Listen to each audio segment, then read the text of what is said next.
there are sometimes when we write a story and we say to each other, don't look at the notes because I want to tell you this and get your reaction live. And that's what Hamish said to me about this Reddit IPO. So all I know is that Reddit has had an IPO, but I don't know anything about it. So run me through this, Hamish. Blow my mind. Yeah, I'm actually excited. You know what? I mean, I'm not a big investor in IPOs. I don't think I've ever invested in an IPO.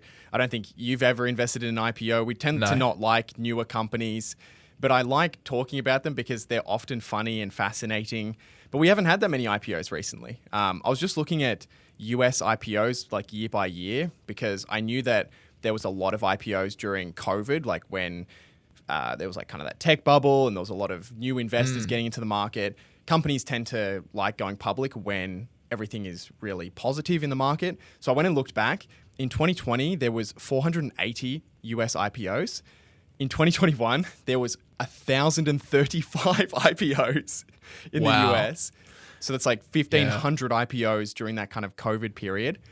And to put that in perspective, last year, there was 154 IPOs. So, oh, wow. Yeah, and you can tell that change in appetite. People that run companies, they want to list their companies when the stock market is at its frothiest, so they can get the most bang for their buck because they are selling shares to the public. So they want to try and sell it for the highest price possible to raise more money, essentially, or to raise the same amount of money. They have to sell less shares, so there's less dilution. So that's kind of the thinking behind it, and that's why you can generally track IPOs as a measure of how frothy the market is. Yeah, exactly right. And there's been about, I think, 40 IPOs this year so far. So it's kind of tracking the same as on a similar path to last year. Most of them are very small companies, but there was, of course, a relatively big one last week, which was Reddit. Reddit, of course, is the social news and forum social network and home to the greatest investor community of all time. Wall Street Bets, which I had a look. I had a look just before. They now have 15 million members in that subreddit, which is kind of insane. That's crazy. Because I remember, I think during the GameStop and AMC hype and all of these short squeezes and all of that, I remember looking at the members and I want to say they were between 3 and 6 million, which was obviously still an enormous amount of members. Yep. But even since then, like in just the space of a couple of years, they've exploded to 15 million members. They're now the 49th largest subreddit on Reddit on the site, which is kind of insane. Wow. If you know a little bit about Reddit, like the top subreddits are, of course, they're just things like television or like technology. So these are like just extremely broad topics, or it'd be like beauty or plants or something, right?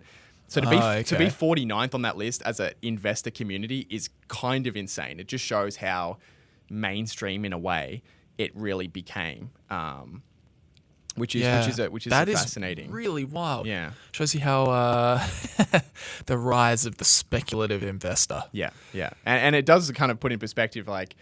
It shouldn't be surprising. Well, I guess it was still surprising, but it was like, it makes sense what happened with GameStop and AMC. It was so public that, it makes sense that, if you get a lot of people interested in making a quick buck, of course, you're going to see stocks like that surge in price.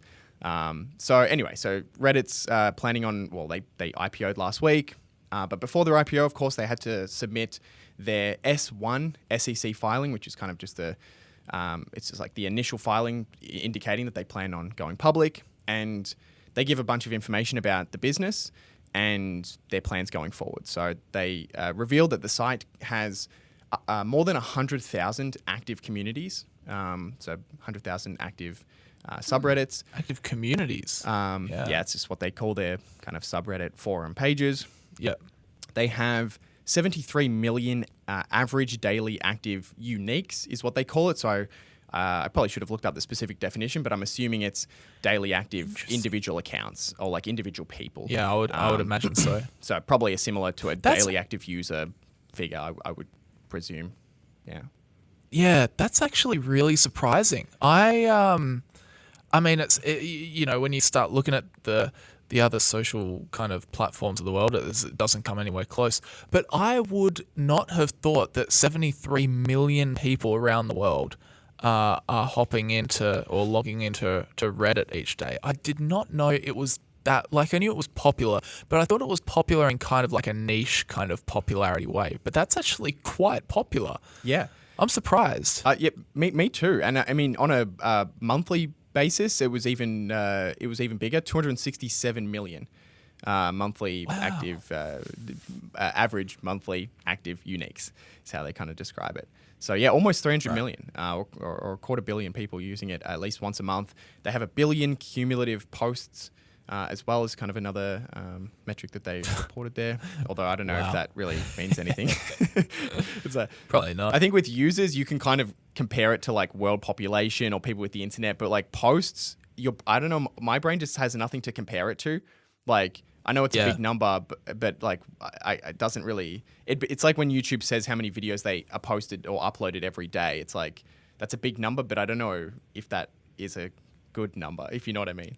Like, I'd like to compare the total posts on Reddit to like the total posts on Facebook or something. Like, what's Facebook at? Like Facebook would be a trillion or something. Twitter, Facebook, all those. Yeah. Even how many? I don't even know how many videos go up to YouTube every day, but it'd be a lot as well. No, it's an insane amount. Yeah. So anyway, they gave a bit of a detail about how they plan to make money on the site. So the first. Wait, do they make money? They do. So currently they run advertising. So that was they mentioned they currently run advertising, and we'll get into some of their financials as well. And they said they obviously plan on continuing to expand their advertising. And then they listed 2 other new revenue sources that they're going to be doing in the future. The first was data licensing. So they specifically said they're planning on selling website data to companies for training AI models, which a lot of people on Reddit weren't too happy about the idea that some of their forums and conversations, even though they're public conversations, but the fact that they're actually specifically planning on farming those to, they didn't mention OpenAI specifically, but companies like OpenAI building things like ChatGPT to train those models. They think that can be a very large revenue source, although maybe it's just them trying to find a way to tack AI into into their S1. I don't know if that actually is a meaningful revenue source. Who knows? We shall see. We'll see. And then they also spoke about what they called the user economy, which is just a fancy way of saying they plan to introduce premium subscriptions for users. So things like, I guess, premium communities and that sort of thing, which currently don't exist on the site. Paywalled communities. I wonder how that would work. Yeah. I don't know. Imagine if you had to pay a monthly membership to be in Wall Street Bets. It'd be something like that, would it? I think so. And I mean, it makes sense. I mean, people have paywalled communities on Patreon, on YouTube, but even YouTube, you can kind of do it as your channel members. So I could see it maybe working in some respects, but yeah, that's basically what they said. But I think advertising is probably going to be their main revenue source for quite a while now, for the foreseeable future.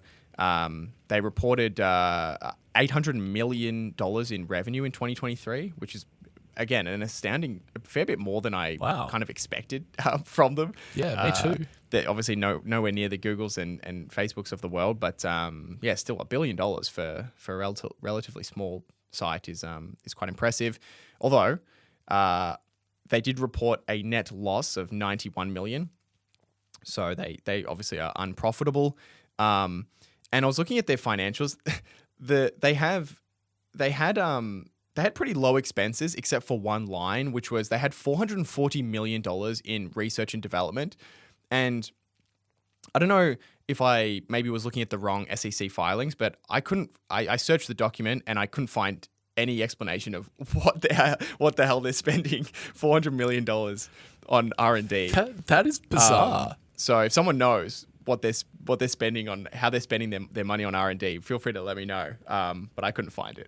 So 440 million on R&D. Is it getting $440 million better each year? I wouldn't say so. I feel like Reddit doesn't change that much. No. And I mean, yeah. So I don't know. I don't know what they're spending money on. Maybe it's just the nature of maybe it's the nature of their business. They can use R&D as some kind of tax, like they're getting some kind of tax advantage by writing things off through R&D. I don't know. But how do they make $804 million in revenue as a small scale social platform?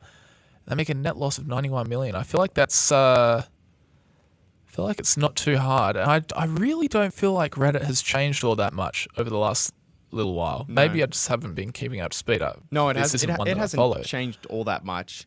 But yeah, I think the question really lies in what they're spending R&D on. Because if some of that is not necessary spending, like it is really research and development for future revenue growth, then their margins are very good. Like even if you assumed half of that is like not necessary for their current business, they're 10+% profit margin, pretty profitable. So I think it depends on what's in the R&D is kind of the big question. We shall explore further. Yeah. But my absolute favorite part of reading the S1 filing by far was when we got to the risk factors section. So, of course, companies in their annual reports, but also in the S1, they list risk factors that related to the business for investors. And usually you'll see things like, we have 30% of our revenue comes from one client. So if we lose this client, it could be a substantial loss of revenue and profitability. Natural disasters might take out a manufacturing plant, that kind of stuff. Yeah, or it's like an airline, like, quick rises in the price of oil could drastically increase our expenses. That's typically what you see in the risk factors section. For Reddit, they listed the Wall Street Bets Reddit page as a risk factor, which is maybe the most dystopian part of this. So this is a quote. In 2021, the market prices and trading volumes of certain securities, such as GameStop, AMC, and other meme stocks, experienced extreme volatility. This volatility has in part been attributable to atypical retail investor interest expressed on social media sites and online forums such as r/Wall Street Bets. Our Class A common stock could experience extreme volatility for reasons unrelated to our underlying business. So they're actually anticipate or saying a risk factor is that Reddit itself could become the next meme stock. Yeah, exactly. Yeah. That's what that last line says to me. I was wondering, like, if they put Wall Street Bets as a risk, I was wondering, do they feel like maybe they might get heavily regulated or something, and that might, because someone kicks up a stink about Wall Street Bets and then that affects their business. But no, it sounds like they're saying that Reddit stock might become swept up in Wall Street Bets and become the next meme stock. What the heck? Yeah. That is bizarre, dude. That is bizarre. So I thought that was really funny. I looked on the Wall Street Bets subreddit just to see if there was anything about the Reddit IPO, because of course there would be. And the top forum was how do you short an IPO? Really? So interesting. So clearly. How did it go? Do you have stats on how the IPO actually went? We do. So it's been it debuted last week at $34 a share at about a $5.4 billion valuation. By the end of the first day, it had risen over 50% to $50 per share. So it surged in the first day. And then earlier this week, actually on Monday, it jumped 30% in a day. And it's been going very strong since then. So it's now $65 a share with more than a $10 billion valuation for a company making, what did I say, $700 million in revenue, $100 million loss. So, it's so bizarre. IPO investors love a loss, don't they? It's like they'll pay a premium for a company that makes no money. I mean, yeah. And I mean, most IPO, that's the nature of an IPO, right? Like most companies go public because they want to raise capital so they're usually unprofitable. But yeah, you are obviously betting on, in a lot of cases, a miracle happening, because most companies go public unprofitable and they remain unprofitable until they die. So you are obviously betting on them. And you're paying a massive premium above what their current business is. You're paying for the pipe dream that they become, an enormous social media site. Yeah. And that's why we don't invest in IPOs. Yeah, pretty much. Long story short. Yeah. Oh dear, because they are probably one of the most speculative things you can do, because you are like the company doesn't IPO for no reason. They need the money and then they try and put it towards a growth avenue, and then fingers crossed that it works. Yep, exactly right.